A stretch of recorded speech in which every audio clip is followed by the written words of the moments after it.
communication protocol. So before going into the deep of communication protocol এর ডেপথে পড়ার আগে আমাদের একটা important features জানা দরকার, that we called the OSI model. So I know many of you already have knowledge about the OSI model, but still I am going to give you a little knowledge about this model because this is important to understand the communication protocols. So OSI model. What is OSI model actually? OSI model is called the Open System Interconnection Model.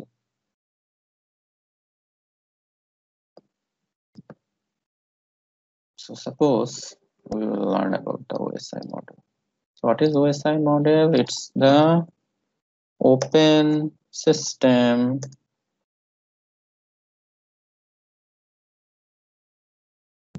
Interconnection Model. So Open System Interconnection Model টা আসলে কি?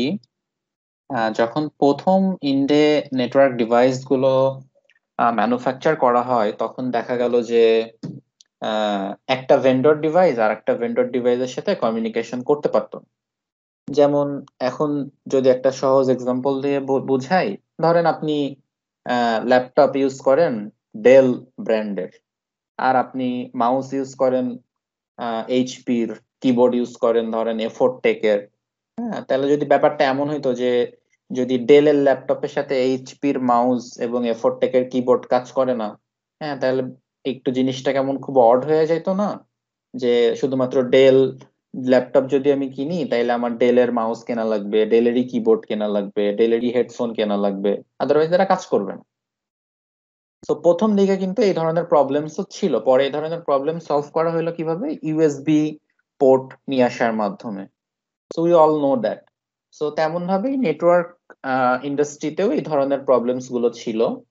যখন network evolution হওয়া শুরু করলো তখন দেখা গেল যে সিসকোর ডিভাইস কোনো আইবিএম এর ডিভাইসের সাথে কমিউনিকেট করে না, অথবা সিসকোর কোনো ডিভাইস দেখা গেল যে গুগলের কোনো ডিভাইসের সাথে কমিউনিকেশন করে না, অথবা ডেলের ডিভাইস কোনো এইচপি ডিভাইসের সাথে কমিউনিকেশন করে না। তো তখন এটা কি হয়ে গেল? ভেন্ডর স্পেসিফিক হয়ে গেল যে আপনার অর্গানাইজেশন যদি সিসকোর কোনো প্রোডাক্ট কিনে তার মানে আপনার অর্গানাইজেশনের ফুল সিস্টেম রান করতে হবে সিসকো প্রোডাক্টে, আদারওয়াইজ এটা কাজ করবে না। তাহলে কি হইতো? আপনি এই ইন্টারনেটটা এস্টাবলিশড হইতো না। ইন্টারনেট কি? যে আমি এখন এখানে বসে যে আপনাদের ক্লাস নিতেছি, এটা তো ক্লাস নিতেছি মাইক্রোসফটের প্ল্যাটফর্মে। সো মাইক্রোসফট দেখা গেল যে ইউজ করছে ডেলের ডিভাইস, তো তাদের প্ল্যাটফর্মে ইউজ করছে। তো আমি ইউজ করছি ধরেন সিসকো ডিভাইস, তাহলে তো আমি এই সেশন এস্টাবলিশ করতে পারতাম না। তো এই ধরনের প্রবলেমস গুলো তখন ইনিশিয়ালি দেখা দেওয়া শুরু করলো। তো তখন নেটওয়ার্ক ইঞ্জিনিয়ার্সরা একটা ইউনিভার্সাল মডেলস নিয়ে আসলো, যে মডেলটা সবার জন্য সেম, যে যে যাই করুক তাকে এই মডেলস অথবা এই প্রোটোকলস গুলোকে ফলো করতে হবে, আদারওয়াইজ তারা নেটওয়ার্ক ইন্ডাস্ট্রিতে আসতে পারবে না। So then at that time they built the 7-layer model that we called the OSI model. Basically this OSI model have 7 layer. So layer গুলোর নাম যদি আমি লিখি, so the first layer, so এই লেয়ারটা আবার একটু উল্টা, মানে নিচ থেকে শুরু করতে হয়। So the first layer is called the physical layer. So this is the layer 1. This is the layer 1. So then the layer 2 is called the data link layer. Then the layer 3, it's called the network layer. Then the layer 4, it's called the transport layer. Okay, so then layer 5, it's called the session layer.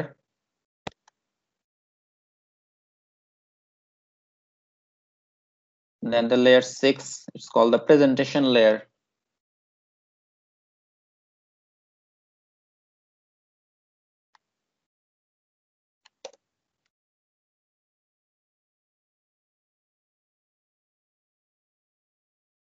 Then the final layer is called the application layer. This is the application layer. So this is the 7 layer basically. আপনি আজকে computer ওয়ার্ল্ডে যে কোনো কাজ করেন না কেন, সেটা হইতে পারে আপনি কোনো সোশ্যাল মিডিয়া অ্যাকাউন্ট ব্রাউজ করতেছেন, অথবা কোনো ছবি ডাউনলোড করতেছেন, অথবা কোনো ইউটিউব ভিডিও স্ট্রিমিং করতেছেন, অথবা যে কোনো কাজ, কোন একটা ওয়েবসাইট ভিজিট করতেছেন, কোন একটা মেল পাঠাচ্ছেন, কোন একটা ফাইল শেয়ার করতেছেন, হ্যাঁ, যে কোনো কাজ করেন না কেন সেটা আসলে এই 7টা লেয়ার ফলো করে সেই কাজটা হয়।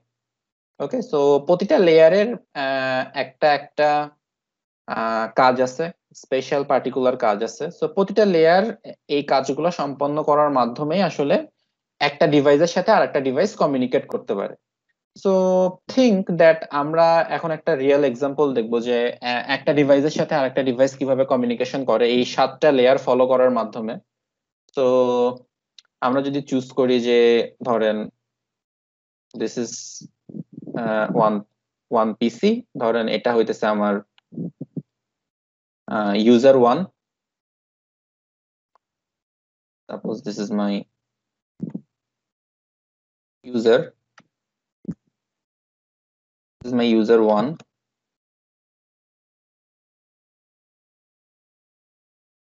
And this is my user 2. User 2. So আমরা একটু দেখবো যে user 1 এবং user 2 আসলে কিভাবে কমিউনিকেশন করে একজন আরেকজনের সাথে। ওকে, সো ধরেন user 1 একটা ইমেল পাঠাইতে চাই user 2 এর কাছে, অথবা ধরেন মিস্টার এক্স মিস্টার ওয়াই এর কাছে একটা ইমেল পাঠাইতে চাই। সো এই ইমেলটা শুরু হবে কোথা থেকে? প্রথমে অ্যাপ্লিকেশন লেয়ার থেকে। তো অ্যাপ্লিকেশন লেয়ার হইতেছে ইউজার ইন্টার লেয়ার। সো একটা ইমেল যখন পাঠানো হয়, সো অ্যাপ্লিকেশন লেয়ারে ধরেন আপনি যে কোনো একটা অ্যাপ্লিকেশন ওপেন করতে পারেন। It's could be Gmail, it could be Yahoo, it could be Outlook, it could be anything. So আপনি অ্যাপ্লিকেশন লেয়ার থেকে একটা ইমেলের রিকোয়েস্ট পাঠাইলেন। ওকে, সো অ্যাপ্লিকেশন লেয়ারে তাইলে একটা ইমেলের রিকোয়েস্ট আসলে এখানে একটা প্রোটোকল রান করে। We call it protocol. Protocol stands for set of rules. কিছু রুলস এখানে কাজ করে। তো একটা ইমেল পাঠানোর জন্য যে প্রোটোকলটা রান করে we call it SMTP protocol. SMTP stands for simple mail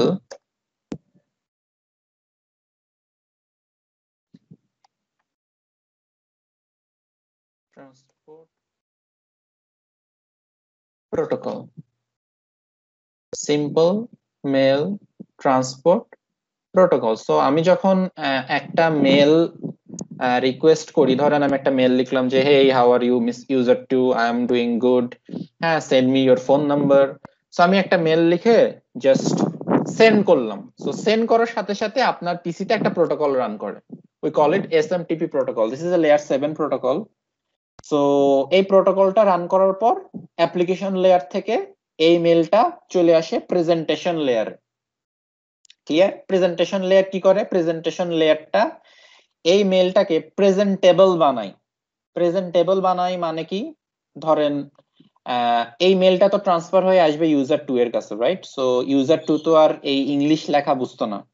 so presentation layer কি করে? প্রেজেন্টেশন লেয়ার একে প্যাকেটে ট্রান্সফার করে।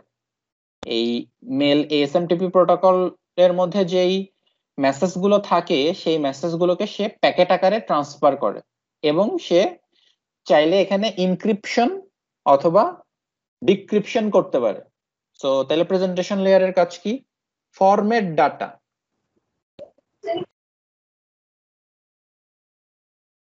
Format data and it could do encryption. যদি ইনক্রিপশন কোনো কিছু করা লাগে, সো এটা ইনক্রিপশনও করতে পারে। এন্ড ইনক্রিপশন এটা চাইলে ডিক্রিপশনও করতে পারে। সো সে তাহলে কি করবে? এখান থেকে যে মেলটা জেনারেট হবে সেই মেলটাকে সে প্রেজেন্টেবল ফরম্যাটে ট্রান্সফার করবে, এবং যদি কোনো ইনক্রিপশন প্রোটোকল রান করা থাকে তাহলে সে সেটাকে ইনক্রিপ্টও করবে। সো তারপর প্রেজেন্টেশন লেয়ার শেষ। তাহলে কি হলো, এখানে আমি একটা মেল লিখলাম, মেলটা এখানে জেনারেট হইলো, তারপরে সেটা প্রেজেন্টেশন লেয়ারে আসলো, আসার পর কি সেই মেলটা প্যাকেটে ট্রান্সফার হইলো, তারপরে আসবে সেশন লেয়ার। সেশন লেয়ার কি করে, session layer start or stop sessions. Say session start করতে পারে অথবা সেশন স্টপ করতে পারে। এখানে কি ধরনের সেশন স্টার্ট অথবা স্টপ করবে, এখানে আমরা কি করতেছি, মেল পাঠাচ্ছি, তার মানে আমার মেশিন একটা মেল সার্ভারের সেশন রান করতে হবে। সো ফর আওয়ার কেস সে কি করবে, একটা মেল সার্ভার সেশন রান করাবে। আমাদের আমরা যে এক্সাম্পলটা দিয়ে বোঝার চেষ্টা করতেছি, এখানে আমাদের একটা মেল সার্ভারের সেশন, এই সেশন লেয়ার রান করাবে। সো এই সেশন লেয়ার যখনই ক্লোজ হয়ে যাবে, তখনই আমার এই ইউজারের সাথে কানেকশনও ক্লোজ হয়ে যাবে। তো সেশন লেয়ারটা আসলে কানেক্টিভিটি এস্টাবলিশড করে। ওকে, সে স্টার্ট, কোন একটা সেশন স্টার্ট করে অথবা স্টপ করে একটা কানেক্টিভিটি এস্টাবলিশড করে। ধরেন আরেকটা এক্সাম্পল দিয়ে যদি বোঝাই, ধরেন আপনি ইউটিউবে কোনো ভিডিও স্ট্রিমিং করতেছেন। সো আপনার পিসি থেকে আসলে ইউটিউবে একটা সেশন স্টার্ট হয়। ওকে, সো ইউটিউব থেকে আপনার কাছে যে ডেটাগুলো আসে, এটা প্রথমে আপনার প্রেজেন্টেশন লেয়ারে আসে। প্রেজেন্টেশন লেয়ার কি করে, এই ডেটাগুলোকে কি করে, ভিডিও আকারে কনভার্ট করে, এবং যদি কোনো ইনক্রিপশন থাকে সেটাকে ডিক্রিপ্ট করে। তারপরে অ্যাপ্লিকেশন লেয়ারে কি করে, অ্যাপ্লিকেশন লেয়ারে কোনো ভিডিও প্লেয়ার রান করে, ওয়েব বেসড ভিডিও প্লেয়ার, সেই ভিডিও প্লেয়ারের থ্রুতে আপনি সেই ভিডিওটারে দেখতে পারেন। So that is the work of that application layer. তো ট্রান্সপোর্টেশন লেয়ার, তো ট্রান্সপোর্টেশন লেয়ার কি করে, ট্রান্সপোর্টেশন লেয়ার হইতেছে আপনার TCP or UDP request generate করে or and port number assign করে। পোর্ট নাম্বার সে অ্যাসাইন করে। টিসিপি এবং ইউডিপি রিকোয়েস্ট কি, টিসিপি এবং ইউডিপি রিকোয়েস্ট হচ্ছে এই যে এখান থেকে যেই মেল সার্ভারটা মানে SM simple mail transport protocol যেই প্যাকেটটাকে জেনারেট করবে, এই প্যাকেটটার অনেকগুলো পোর্শন থাকে। ওকে, সো টিসিপি প্রোটোকলটা কি করে, সে আসলে প্রতিটা প্যাকেট যাতে ডেস্টিনেশনে পৌঁছায়, টিসিপি প্রোটোকল এটাকে ইনশিওর করে। ওকে, সো টিসিপি প্রোটোকলের কাজই হইতেছে যে প্রতিটা প্যাকেট যাতে ডেস্টিনেশনে পৌঁছায়, সে এই ব্যাপারটাকে ইনশিওর করে। and then the finally the network layer, so network layer IP address assign করে, কাজ করে router. Data link layer Mac address assign করে, এখানে মেইনলি কাজ করে switch. and the physical layer is the cable or the NIC, network interface card. So this is the 7 layer. So যখন এখান থেকে একটা মেল জেনারেট হয়, মেলটা জেনারেট হইলে অ্যাপ্লিকেশন লেয়ারে, জেনারেট হওয়ার পর কি সেটা একটা প্যাকেটে ট্রান্সফার হয়, তারপরে কি হয় সেশন লেয়ারে এসে কি হয়, সেই প্যাকেটগুলা সেই সার্ভিসটা সে এস্টাবলিশ করে, তারপরে টিসিপি প্রোটোকল রান করে সে এটা মেক শিওর করে যে প্রতিটা মেইলের প্যাকেট আমার ডেস্টিনেশনে যাবে। তারপরে এখানে আইপি অ্যাড্রেস অ্যাসাইন হয়, মানে প্রেরক, মেলের প্রেরককে এবং প্রাপককে, কার কাছ থেকে যাচ্ছে এবং কার কাছে পৌঁছাবে, তো সেটা এখানে সে অ্যাসাইন করে। দেন ফাইনালি সে ইন্টারনাল যদি কোনো ম্যাক অ্যাড্রেস অ্যাসাইন করা লাগে সেটা সে অ্যাসাইন করে। এন্ড ফাইনালি ফিজিক্যাল কেবল সে এস্টাবলিশ করে, মানে ফিজিক্যাল কানেকশন। তো এই ফিজিক্যাল কানেকশন আসলে এই দুইটার মধ্যে থাকে কোনো না কোনো ওয়েতে। ধরেন এই মেল সার্ভারটা আছে আমেরিকাতে, এবং আপনার এই ইউজারটা আছে, ধরেন ইউজার 2 আছে আমেরিকাতে এবং আপনি আছেন বাংলাদেশে। তো আপনাদের মধ্যে আসলে কোনো না কোনো থ্রুতে ফিজিক্যাল কানেক্টিভিটি এস্টাবলিশ। লাইক আমি যদি বোঝাই,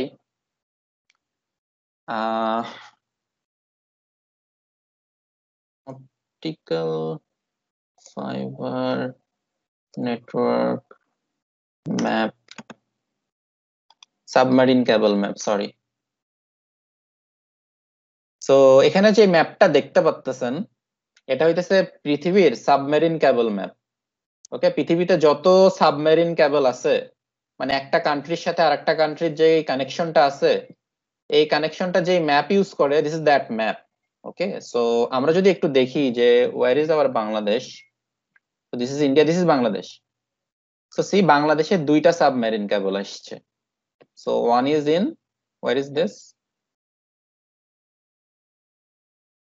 ইজ ইন কক্সেস বাজার, একটা সাবমেরিন কেবল আছে কক্সেস বাজারে, আর একটা আছে কই,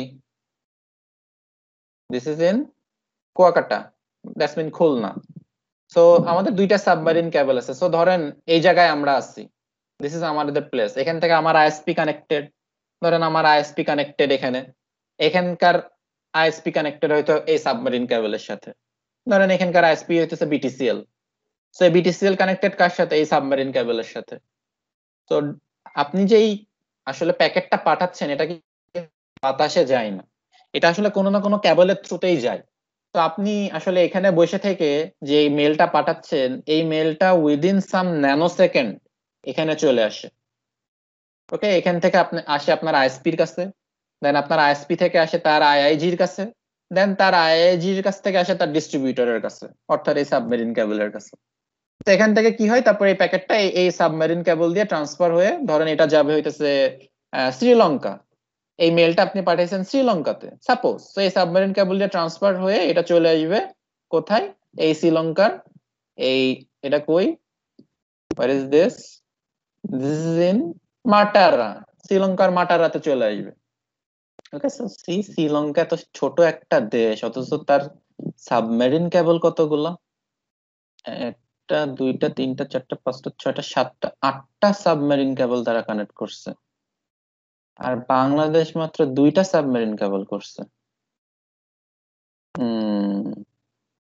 ওকে, ওকে, সো এখান থেকে চলে আসবে কই, শ্রীলঙ্কায়। সো দ্যাটস মিন এই যে ফিজিক্যাল কানেক্টিভিটিটা আসলে এস্টাবলিশড। তো আপনি মনে করতেছেন যে আপনি গুগলে কোনো ছবি ব্রাউজ করবেন অথবা ইউটিউবে কোনো ভিডিও স্ট্রিমিং করবেন, হ্যাঁ আপনাদের মধ্যে কোনো ফিজিক্যাল কানেক্টিভিটি এস্টাবলিশ নাই, অবভিয়াসলি আপনাদের মধ্যে একটা ফিজিক্যাল কানেক্টিভিটি এস্টাবলিশড আছে।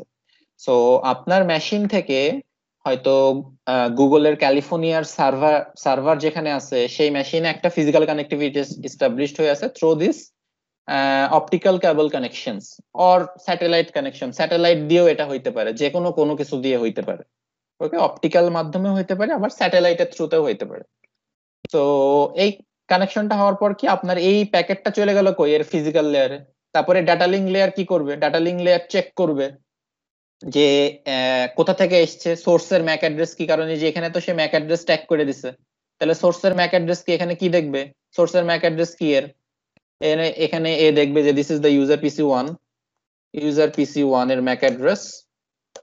তারপরে কি করবে, নেটওয়ার্ক লেয়ারে কি দেখবে যে আইপি অ্যাড্রেস কি, সেখানে কি পাবে, সেই ইউজার পিসি 1 এর আইপি অ্যাড্রেস। তারপরে কি দেখবে, ট্রান্সপোর্ট লেয়ার, যে কোন প্রোটোকলে পাঠাইছে, টিসিপি প্রোটোকলে পাঠাইছে, তো সবগুলা প্যাকেট সে পাইছে কিনা সেখানে চেক করবে। তারপরে কি দেখবে যে কি সার্ভিস অন করছে, মেল সার্ভার, তাহলে তাকে কি কাজ করা লাগবে, তাকেও তার মেল সার্ভার অন করা লাগবে, তো সে তার মেল সার্ভার এখানে অন করবে। তারপরে কি প্রেজেন্টেশন লেয়ার, এখানে যে প্যাকেট গুলা সে ভাঙে ভাঙে পাঠাইছিল প্রেজেন্টেশন লেয়ারে, সেগুলো কি হবে, সেগুলো সব একসাথে আবার জোড়া লাগবে। ওকে, সো এখানে আবার এই ডাটাগুলোকে ফরম্যাট হবে, এখানে যেমন ডাটাগুলোকে সে প্যাকেট করে পাঠাইছিল, এখানে আবার প্যাকেট গুলা কি হবে, ডাটাতে ট্রান্সফার হবে। তারপর আবার অ্যাপ্লিকেশন লেয়ারে সে he can read the mail, এখান থেকে সে আবার মেলটাকে রিড করতে পারবে তার অ্যাপ্লিকেশন লেয়ার থেকে। So this is the way how we communicate. Okay, বোঝা গেছে? সো আসলে এই 7টা লেয়ার ফলো করে আমরা যে কোনো ধরনের কমিউনিকেশনই আসলে এস্টাবলিশড করি। সো আমরা যদি কোনো কমিউনিকেশন এস্টাবলিশ করতে চাই, সেটা আসলে এস্টাবলিশড হয় আমাদের ইন থেকে অ্যাপ্লিকেশন লেয়ার থেকে, অ্যাপ্লিকেশন লেয়ার থেকে স্টার্ট হয়, ফিজিক্যাল লেয়ার দিয়ে বের হয়ে যায়, আর যখন ইউজার কোনো কমিউনিকেশন পায় তখন সেটা ইনপুট হয় তার ফিজিক্যাল লেয়ারে এবং শেষ হয় গিয়ে তার অ্যাপ্লিকেশন লেয়ারে। So this is the starting, this is the starting, this is the end of the user 1, then its exit, this is the starting of user 2, and this is the end of user 2। তারপরে সে যদি আবার মেলের reply দিতে চায় তাকে কি করতে হবে, তাকে আবার এই সেম কাজগুলো করে আসতে হবে। So that's how a communication is established between two or many devices. The total internet is communicating with following this model. এই টোটাল ওয়ার্ল্ডের যে ইন্টারনেট সিস্টেমটা এস্টাবলিশড হয়ে আছে, এই টোটাল ইন্টারনেট সিস্টেমটা আসলে কমিউনিকেশন করতেছে by following this model. But যদিও এই মডেলটার এখন একটা আপডেটেড ভার্সন আসছে, that we call the TCP IP model. TCP IP model. So TCP IP মডেলে কি হয়, যে 7টা লেয়ার নাই, সেখানে মাত্র 4টা layer: application, network, data link and physical. Just এই 4টা লেয়ার আছে, মধ্যের এই 3টা লেয়ারকে তারা স্কিপ করছে। বাট এই টিসিপি/আইপি মডেলও বিল্ড করা এই ওএসআই মডেলের উপরে।